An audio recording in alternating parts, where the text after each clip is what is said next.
There's a tree 2.7 miles below Colorado. The word tunnel is a bit of a unicorn in business. While companies may dig mines, subways, or roads, nobody digs artificial underground passages without the project being a means to a greater end.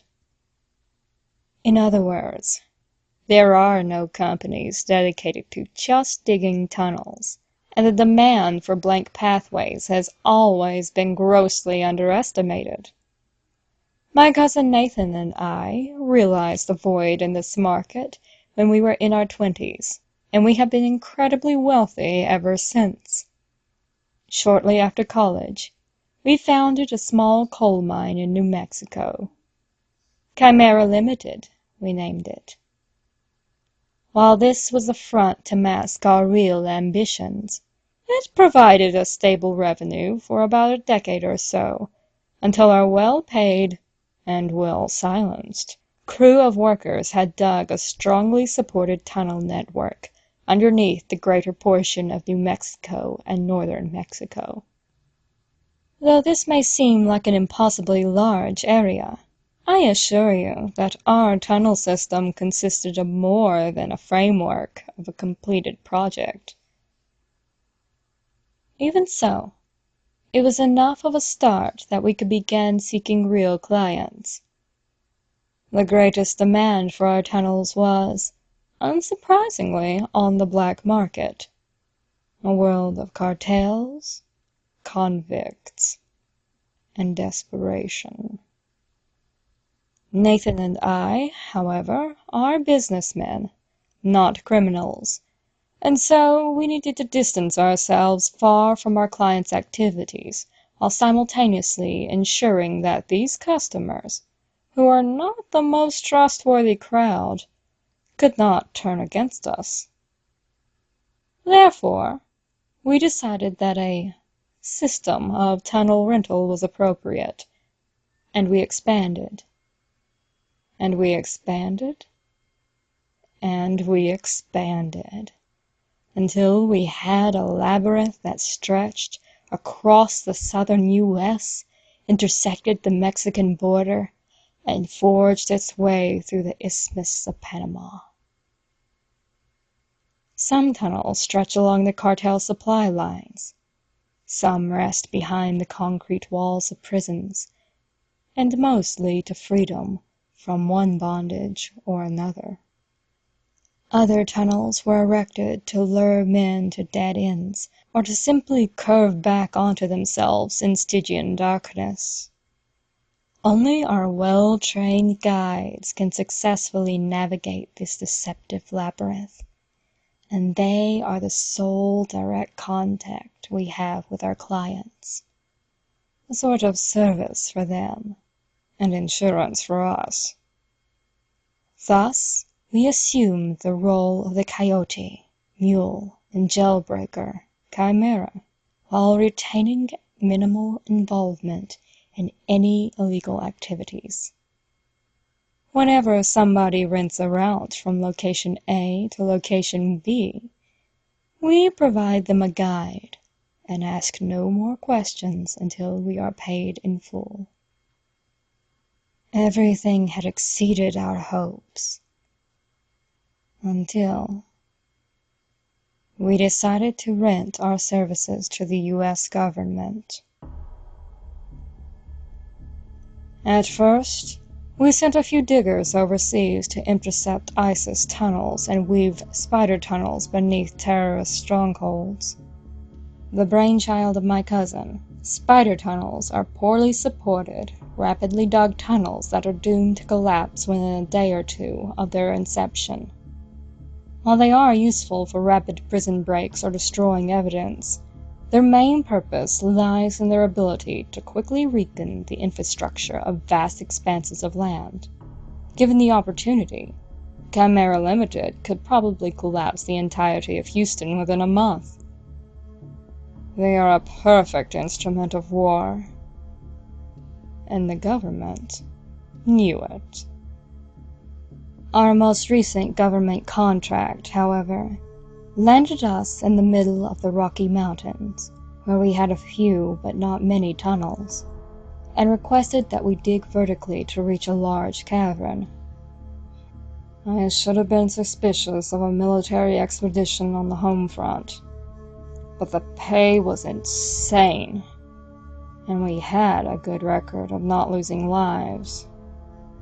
In fact, I volunteered to accompany my workers and the handful of military servicemen, maybe Marines, in the final moments before completion as a sign of my gratitude for the government's generosity. Oh, how foolish I was. Had I not seen enough movies to know that the government wanted as few loose ends as possible?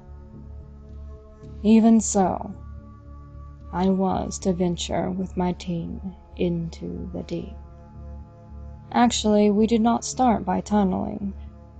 The US wanted us to hit a point that was about 2.7 miles below sea level, so we used a massive above-ground drill provided by, you guessed it, the government, to reach a supposedly small cavern at around 3,000 feet. Then, we would begin to construct our tunnel. I do not know how the government found this space, but it was larger than I expected. Unfortunately, it only stretched another 700 feet downwards, so the workers still had a lot of digging left to do. When the crew reached a mile, I received a request for access. As I've said, my job is not to ask questions, so I sent the tools down with only minor hesitation. At 2 miles, another call requested chainsaws, and I began to worry. Axes were understandable, for deposits of petrified wood aren't entirely unheard of. But chainsaws? What was there? A forest growing down there? I had to see for myself, and I stood inside the lift with a hard hat in one hand and a flashlight in the other, ready to stand alongside my men. I was about to descend before Nathan stopped me and pulled me out. Finally, when my men reached 2.6 miles, I geared up and dropped myself into the abyss as promised. The tunnel started out as relatively normal, but as I got deeper, I began to notice something strange. The floor of the passage had small, knobbly bits of wood protruding from it, almost like the roots of a tree. The walls and ceiling, too, were populated with these anomalies, and the deeper I went, the larger they became. At around 2.5 miles, the unusually bumpy texture of the tunnel gave way, and I thought that the roots had finally disappeared. A quick circle of my flashlight, however, revealed that the walls, ceiling, and floor were all composed of wood, still green and dripping with a sticky fluid. Staring at the peculiar rings overhead, I stepped on something soft, and my heart dropped. Below me was the body of one of my workers, suffocated, his face a lurid purple and covered in sap. The tunnel was wooden for its remainder, and I kept my head down the whole way. I wasn't sure of what to expect at 2.7 miles, but when the narrow tunnel opened onto a wooden ledge, I stopped in my tracks. What sprawled before me was not a cavern, nor was it any other underground phenomenon. Though I had been in a tunnel just moments before, I now stood on a cliffside, surrounded by an empty darkness that stretched farther than I could perceive in every direction. A luminous field of red at the bottom of the cliff illuminated the wooden cavern walls to my left and right, but revealed no similar encasement across from me. My eyes were drawn by the lurid glow of this plain, following its mild curvature until they reached a massive Stygian canyon that stretched out of my field of view. While I stood there, beholding the wonder before me, the red glow would occasionally shut off, allowing the darkness to encroach upon me until it was once more radiated with effulgence. Suddenly, I realized that my crew was nowhere in sight. The ledge on which I stood only stretched a few feet in either direction, and I had not passed them in the tunnel. My heart began to race as my gaze slowly returned to the scarlet field, except it wasn't a field. It was an eye. I never ran so fast in my life. My energy reserves quickly depleted, and I tripped over one of the roots that stuck out of the stone tunnel. At least I made it out of the wooden terror, I thought to myself. When I tried to stand back up, a massive bellow shook the tunnel and knocked me onto my face, causing me to black out. I woke up a few days later in a hospital, Nathan in the seat beside me. Apparently, he had followed behind me a few hours and found me unconscious after the first earthquake hit. The second earthquake collapsed the tunnel moments after he carried me out. I don't know what the government is meddling in, or what the hell was down there, nor did I ever learn what happened to my crew. I have no plans to resign or shut down my company, but I have forbidden all other workers from exceeding a depth of a mile. I've also since demolished all western U.S. tunnels, much to the mass disapproval of Nathan. There are certain things in this world that are not meant for the eyes of men, certain secrets that must be buried at all costs. Edit. I've been seeing a couple of comments referencing the heat of the tunnel.